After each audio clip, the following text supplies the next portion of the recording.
warahmatullahi wabarakatuh. Anak-anakku SD Muhammadiyah Komplek Gresik, bagaimana kabarnya hari ini? Tentunya ibu berharap semuanya dalam keadaan sehat walafiat. Hari ini kita akan belajar pelajaran tarikh. Bab kisah Nabi Sulaiman. Anak-anak, sebelum pelajaran kita mulai, marilah bersama-sama berdoa terlebih dahulu. Rabbi zidni ilma warzuqni fahma. Amin ya rabbal alamin. Baiklah anak-anakku, marilah kita ikuti kisah Nabi Sulaiman. Dengarkan baik-baik ya. Kisah Nabi Sulaiman alaihi salam. Nabi Sulaiman alaihi salam anak dari Nabi Daud alaihi salam. Nabi Sulaiman alaihi salam merupakan nabi yang ditunjuk oleh Allah Subhanahu wa taala untuk meneruskan risalah kenabian untuk disiarkan kepada umatnya di dunia. Mewarisi takhta gelar raja di kerajaan Israel setelah ayahnya Nabi Daud wafat, tidaklah serta-merta dengan mudah ia dapatkan. Sejak remaja, Nabi Sulaiman diberi kelebihan yang tidak dimiliki orang lain di dunia ini. Ia tidak hanya diberi intelektualitas saja. Pada umur 11 tahun, Nabi Sulaiman memiliki ketajaman otak, kepandaian berpikir, serta ketelitian dalam mengambil keputusan. Pun diberi kuasa untuk memahami bahasa semua binatang, dapat menundukkan angin hingga menundukkan makhluk halus seperti golongan jin yang semuanya tunduk kepada perintahnya untuk melakukan apa yang dikehendakinya, seperti yang tertuang dalam surat An-Naml ayat 15. Dan sesungguhnya kami telah memberi ilmu kepada Daud dan Sulaiman, dan keduanya mengucapkan segala puji bagi Allah Subhanahu wa taala yang melebihkan kami dari hamba-hambanya yang beriman, dan telah kami tundukkan untuk Sulaiman angin yang sangat kencang, tiupannya yang terhembus dengan perintahnya ke negeri yang ia dikehendakinya.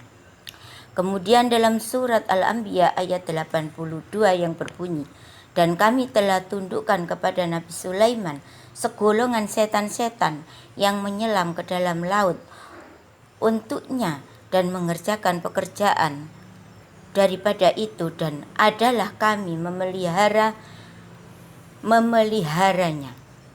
Mukjizat yang diturunkan Allah kepada Nabi Sulaiman, ia dapat menangkap maksud dari hewan-hewan itu, dan sebaliknya hewan-hewan juga mengerti apa yang menjadi maksud dari Nabi Sulaiman alaihi salam. Maka pada suatu saat ia bepergian dalam rombongan khalifah yang besar yang terdiri dari golongan jin, manusia, dan binatang, menuju ke sebuah lembah, yaitu lembah semut. Di situ ia mendengar semut berkata kepada kawan-kawannya, "Hai semut-semut, masuklah kamu ke dalam sarangmu, supaya kamu selamat dan tidak menjadi binasa diinjak oleh Nabi Sulaiman dan tentaranya." Tanpa ia sadar dan sengaja, Nabi Sulaiman pun tersenyum mendengar semut-semut yang ketakutan itu. Setelah itu ia memberitahu kepada pengikutnya seraya bersyukur kepada Allah Subhanahu wa taala atas karunia yang diterimanya. Setelah semua semut berlindung, kemudian semua rombongan dilanjutkan Raja Semut memberi pujian kepada Sulaiman karena sarang yang digunakan tempat tinggal tidak rusak sama sekali. Sungguh dia raja di atas segala raja. Suatu hari Nabi Sulaiman kehabisan air di daerah Yaman. Burung hudhud mendapat perintah untuk mendapatkan air. Burung hudhud adalah mata-mata Nabi Sulaiman yang bertugas mencari informasi yang harus diketahui Nabi Sulaiman. Tetapi burung hudhud tidak kembali lagi. Karena itu Nabi Sulaiman marah. Lalu ia berujar Kalau Hudhud pulang, panggang saja hidup-hidup. Baru saja Nabi Sulaiman berkata, burung Hudhud kembali. Lalu Nabi Sulaiman bertanya, dari mana saja Hudhud? Burung Hudhud menjawab, maafkanlah ya Rasulullah, aku telah tersesat di tempat yang sangat jauh dari tempat ini. Di tempat tersebut diperintah seorang putri yang bernama Balqis dan kerajaannya bernama Sabah. Mendengar laporan Hudhud, hilanglah amarah Nabi Sulaiman.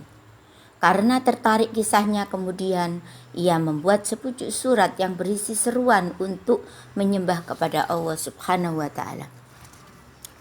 Setelah surat ditulis oleh Nabi Sulaiman, kemudian burung Hudhud kembali ke negeri Sabah untuk menyampaikannya. Surat tersebut sengaja dijatuhkan ke kepala Balqis yang sedang tidur. Ratu Balqis terbangun dan membaca surat tersebut. Bunyi dari surat tersebut dengan nama Allah Subhanahu wa Ta'ala yang Maha Pemurah dan Maha Penyayang. Janganlah kalian sombong kepadaku,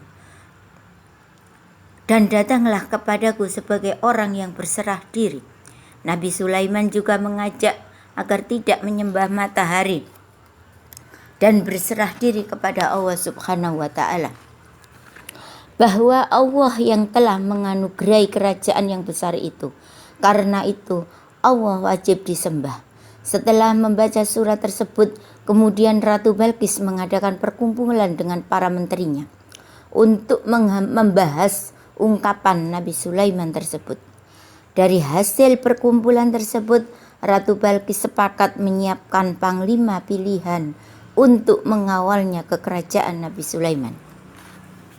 Mendengar kabar tersebut, burung Hudhud menceritakan akan datang panglima dan Ratu Balqis kepada Nabi Sulaiman.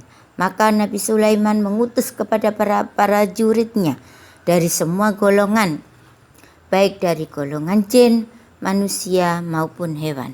Nabi Sulaiman mengutus untuk memindahkan kerajaan Balqis ke hadapan Nabi Sulaiman. Para jin memindahkan persis di depan kerajaan Nabi Sulaiman. Nabi Sulaiman bersujud atas kekuasaan Allah Subhanahu wa Ta'ala. Setibanya Ratu Balqis di kerajaan Nabi Sulaiman, Ratu Balqis terkagum-kagum kerajaan Nabi Sulaiman.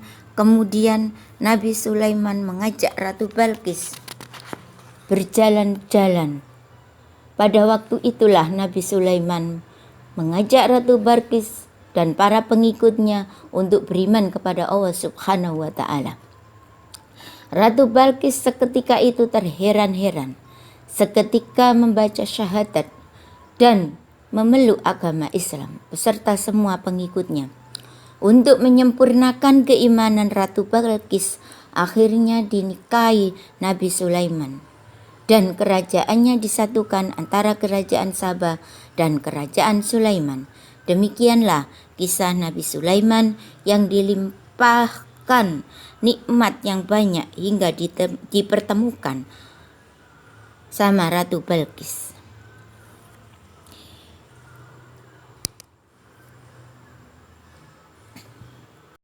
Lah, itulah anak-anak kisah dari Nabi Sulaiman.